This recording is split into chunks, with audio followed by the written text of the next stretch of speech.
All right, this is going to be Chapter 10 Principles of Oxygen Therapy. Define the following terms: blow by method, humidifier, hydrostatic test, liter flow, nasal cannula, non rebreather mask, O ring,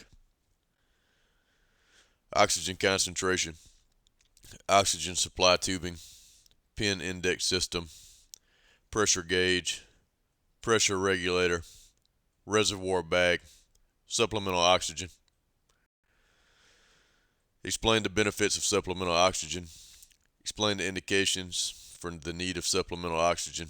Explain the potential hazards of working with high pressure cylinders. Explain the safe practices when working with high pressure cylinders. Differentiate between the common sizes of oxygen cylinders used in EMS.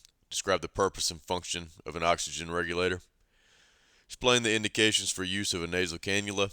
Explain the indications for this use of a non-rebreather mask. Demonstrate the proper use of a non-rebreather mask. Demonstrate the proper use of a nasal cannula. Demonstrate the ability to add supplemental oxygen to a pocket mask and or bag valve mask device. Demonstrate the proper technique for attaching a regulator to a cylinder. Demonstrate the ability to identify oxygen and troubleshoot a leaky oxygen cylinder/regulator. Recognize the value that supplemental oxygen might offer for most ill and injured patients. All right, importance of oxygen. All right, oxygen is a drug. Oxygen concentration is the amount being delivered to the patient. The air we breathe contains 21% oxygen. Supplemental oxygen is 100% oxygen. Don't get that confused with um, having to deliver 100% oxygen to a patient for them to be receiving supplemental oxygen. All that's saying is how the oxygen is packaged is 100%. You can give them different amounts, and that can equal to a different percentage that's actually being delivered to the patient. But the supplemental oxygen we are delivering is 100% oxygen. All right, the patient may need oxygen for the following: respiratory or cardiac compromise, cardiac arrest, shock, major blood loss, injury to the lungs or chest, airway obstruction, stroke. Some common indicators for oxygen administration: abnormal signs and symptoms, significant mechanism of injury, or an increased level of consciousness. All right, here's a few things to think about while we continue with the section. What physiological needs are met by adequate breathing? What are some causes of inadequate breathing? What are the signs of inadequate breathing?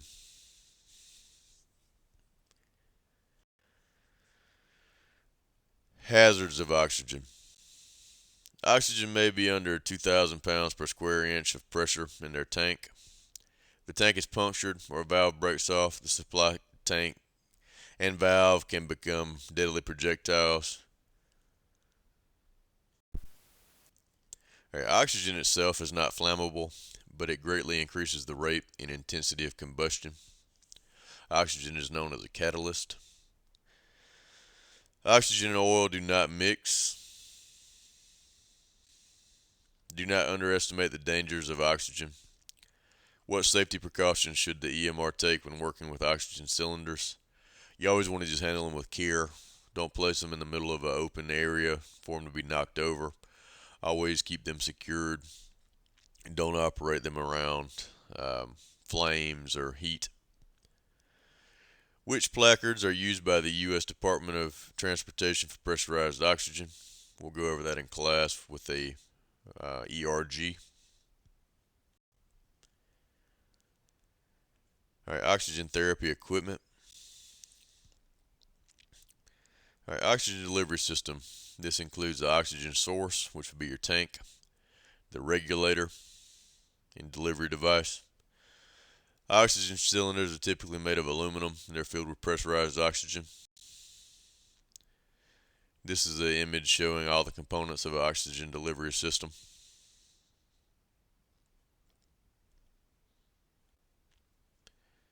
Oxygen cylinders. Various sizes identified by letters. A D cylinder has 425 liters of oxygen. A jumbo D cylinder has 640 liters of oxygen.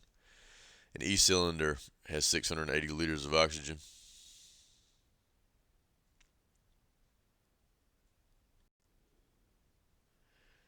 All right, these are different size oxygen cylinders. And you'll also have an M cylinder, which is generally what's on an ambulance.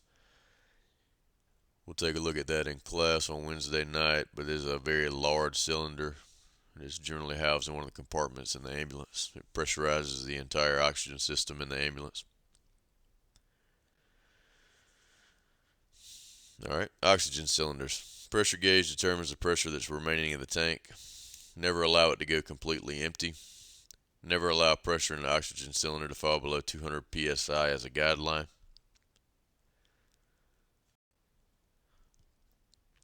Alright, so safety considerations when you're delivering oxygen. Never allow smoking. Never use around open flames or sparks. Never use with grease or oil. Never put tape on the cylinder. Never store near high heat or in a closed vehicle parked in the sun. Keep portable cylinders laying flat. Use pressure gauges and regulators. Ensure O-ring is in good condition. Valves connections should be only hand tight. Open and close all valves slowly. Store in a cool, ventilated room. Have your cylinders hydrostatically tested. Pressure in a full oxygen cylinder is 2000 psi. Regulators have three functions: to reduce tank pressure, display tank pressure, and control delivery of oxygen. This is just an image showing oxygen regulators. One is on the tank, one is off the tank.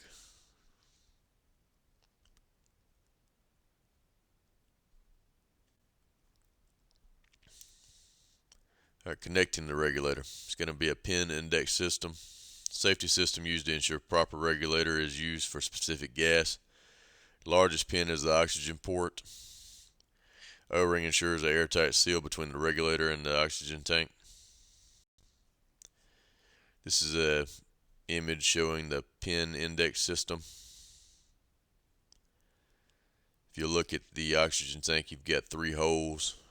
Two of the holes line up with the two smaller pins. The third hole is where the oxygen is actually delivered to the regulator.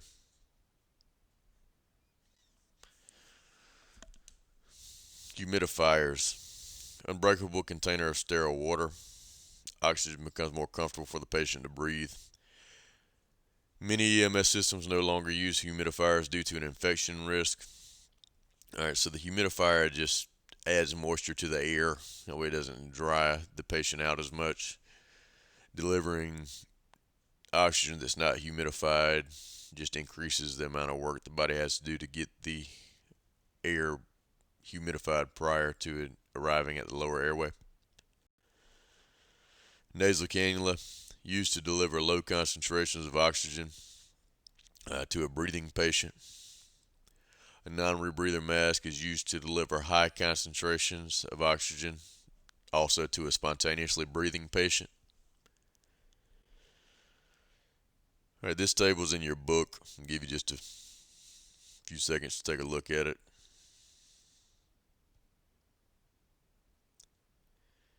Alright, the takeaway, your nasal cannula, you can deliver 1 to 6 liters per minute, which translates to 25 to 45% oxygen.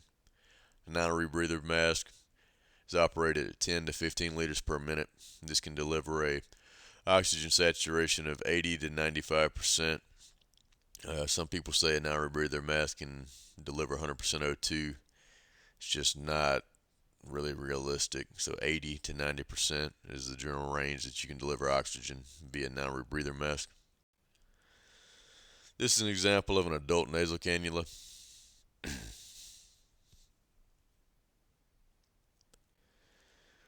All right, this image shows an adult with an adult nasal cannula in place.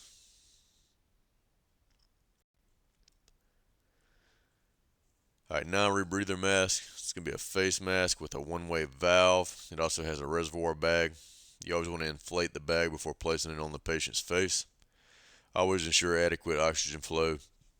12 to 15 liters. Most manufacturers recommend 10 to 15. 12 to 15 is recommended by some, but a good rule of thumb is 10 to 15 liters is what a non-rebreather mask can operate at.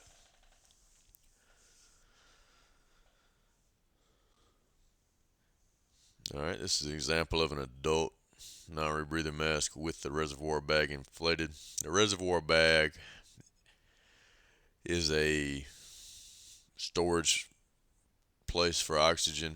It means that if the individual takes an extremely deep breath that exceeds the flow rate of the oxygen being delivered, there is a reservoir for them to be able to intake more volume, which is also going to contain 100% oxygen.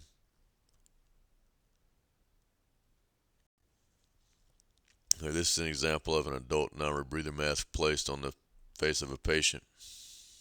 If you notice, the reservoir bag is inflated.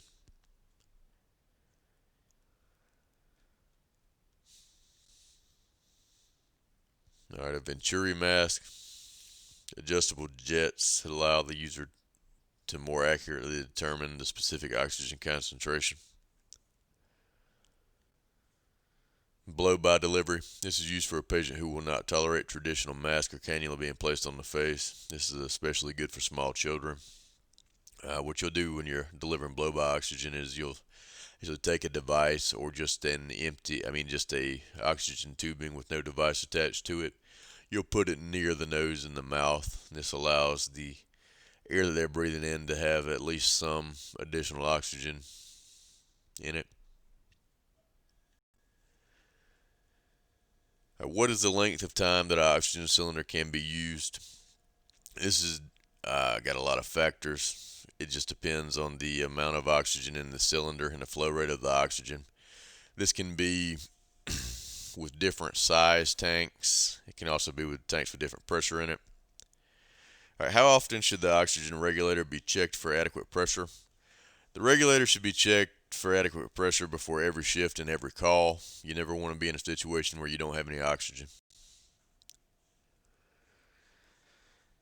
All right, administering oxygen. All right, step-by-step process of preparing an oxygen delivery system and administering oxygen.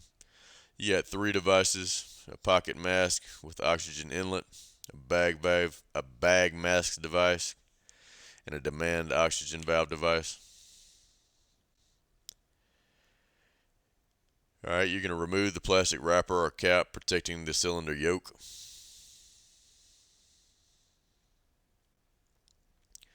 Keep the plastic washer that is available in some setups. Generally, when you make contact with the oxygen cylinder on one of the ambulances, everything's already going to be prepared, and your equipment should already be set up as well. You don't want to be trying to do this after you arrive on scene. Quickly open the main valve for 1 second to remove any dust. Ensure the O-ring is present on the regulator oxygen port.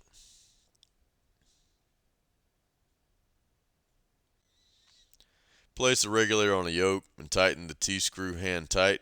Do not over tighten. Like I said, this just needs to be hand tight. Attach tubing from the delivery device. Explain the need for oxygen therapy. Like I said, guys, all the prep work that we looked at in the last few slides is hopefully going to be already done before you arrive on scene. You don't need to waste time after you encounter somebody in severe respiratory distress trying to put together all your equipment. It needs to be already set up prior to arrival on scene. All right, this image shows the provider explaining the need for oxygen therapy to the patient. This can be just an added stress to somebody, so always explain what you're doing. Open the main valve one full turn, so this actually turns the oxygen on to the regulator. Alright, then you're going to adjust the flow rate appropriately. They've got it set to 12, which is an appropriate rate for a non-rebreather mask. Be sure to fill the reservoir bag prior to placing it on the patient by turning on the flow and placing your finger over the valve inside the mask. We'll demonstrate this in person in class. Position the oxygen delivery device on the patient. You can get them to assist you. Sometimes it'll make them feel more comfortable. If you'll notice, the oxygen cylinder in this image is laying on a table next to the patient, elevated off the ground. It's not very secure. It's just something to keep in mind. You always want to make sure the oxygen cylinder is in a safe place. I generally lay it flat on the ground. You want it to be at a point where it can't fall any further unless you actually move it further. You don't want it falling inadvertently. This is saying to make sure you secure the oxygen cylinder during transfer. A lot of stretchers actually have commercial mounts for oxygen cylinders. Other times you just need to secure it with a seat belt that's already on the stretcher.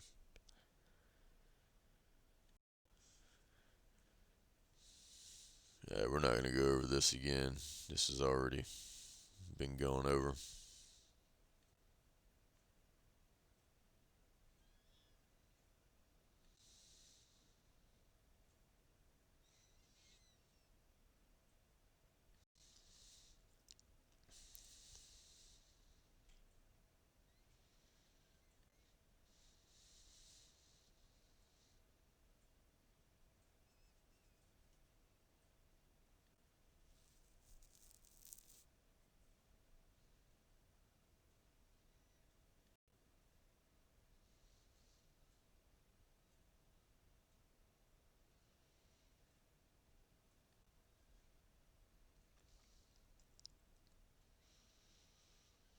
Guys, I'm not sure why they're going through these slides again. We just went through all this.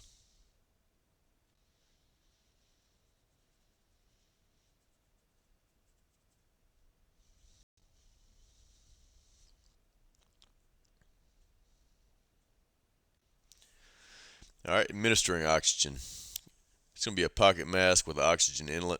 It delivers higher concentration of oxygen than a pocket mask alone. A bag valve mask capable of accepting supplemental oxygen as well. Works best when used by two rescuers. So the proper use of a bag valve mask is difficult skill to master, especially by one rescuer. The EMR should practice it frequently and always use an additional rescuer if they're available. This is an example of a typical pocket face mask with a one-way valve. This one does not look like it's capable of receiving supplemental oxygen.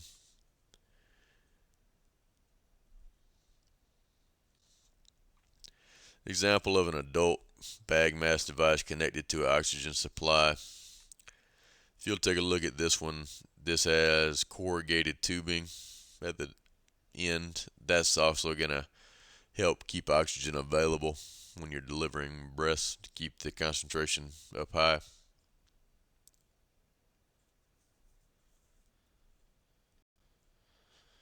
Our demand valve device.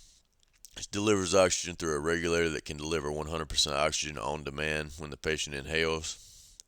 Monitor the patient carefully when providing assisted ventilations. General guidelines for oxygen therapy. Explain you would like to provide oxygen because it will help the patient feel better. Explain how the device fits on the face and deliver the oxygen. Gently place the device on the face and confirm the patient is comfortable. Adjust it as necessary. General guidelines for oxygen therapy. Remind the patient to breathe as normally as possible. If the patient is anxious and reluctant to accept the device, provide extra reassurance or hand them the device and see if they can place it on their own face. Just keep a close eye on your patient and monitor them frequently. What are the advantages and disadvantages of each type of oxygen delivery device?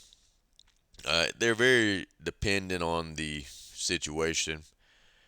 Some devices deliver smaller amounts of oxygen and provide a lower or higher concentration depending on what's needed. There's generally a place and a patient for every oxygen delivery device. You have to take it on a case-by-case basis. Why is it important, if at all possible, to explain to the patient what you're doing during oxygen administration? The patient is probably already anxious if they need to be placed on oxygen. If you can explain to them what's going on, it'll keep them calm and it'll keep them from ripping the equipment off their face and getting more anxious and making your job harder. When is it appropriate not to administer oxygen? It's something you've got to look at on a case-by-case basis. Not every patient that you encounter requires oxygen. That's something we used to look at 15 years ago. Everybody got oxygen. These days we are more judicious in our oxygen delivery. We've just always got to look at the patient and determine if they are a candidate for supplemental oxygen or not. All right, summary. Most ill or injured patients will benefit from supplemental oxygen. Keep in mind that says most ill or injured patients will benefit from oxygen. That doesn't mean every person that you come in contact with requires oxygen. Oxygen is stored and transported in portable cylinders, in portable containers called cylinders. It's important to keep high pressure cylinders laying flat on the ground to minimize damage. That goes back to the image we talked about earlier, where the oxygen cylinder was just laid on the side end table next to the patient. That's got a potential for the cylinder to drop to the ground, and it can cause damage to the cylinder itself. It can be dangerous. Cylinders should be stored in a cool environment, away from sources of flame or heat. Commonly used cylinders in EMS are the D, the Jumbo D, and the E cylinder. You've also got the M cylinder, which is mounted inside the ambulance and is not removed for the call.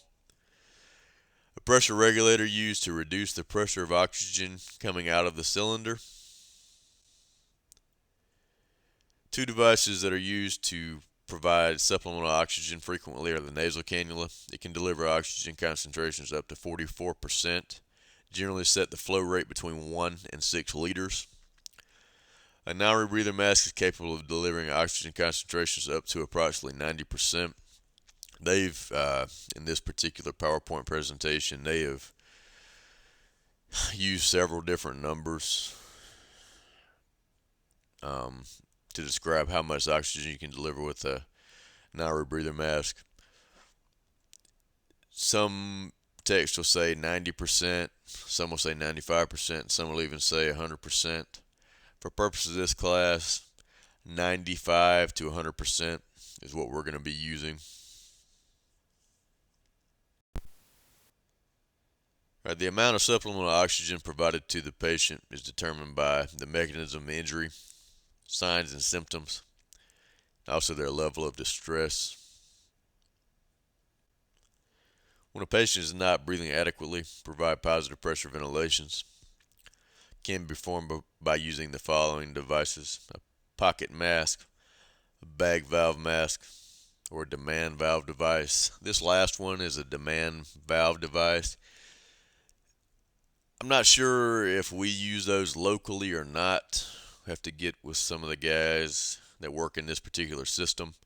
I know I don't use them in Atlanta, but they are handy. They just do have some risks, and we'll go over some of the risks associated with a demand valve device in class.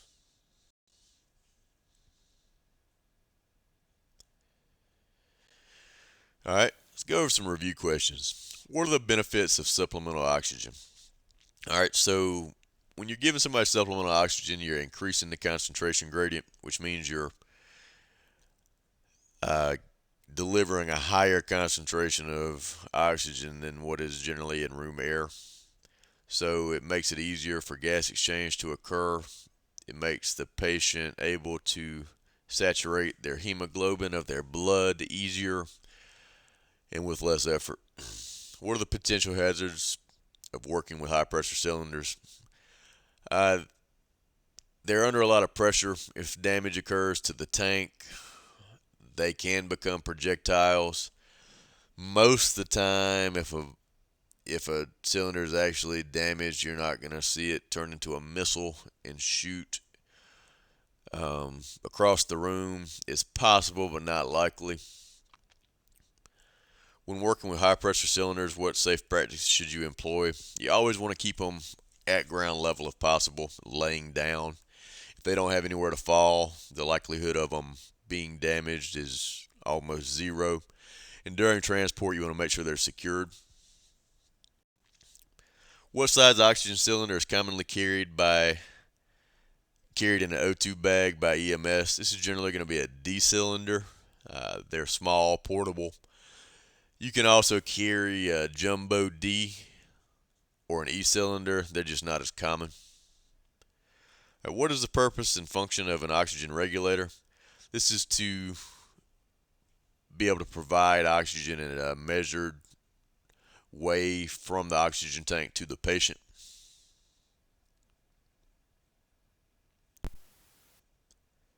What are the indications for the use of the following? A nasal cannula is going to be for a spontaneously breathing patient that requires supplemental oxygen, generally in a lower concentration.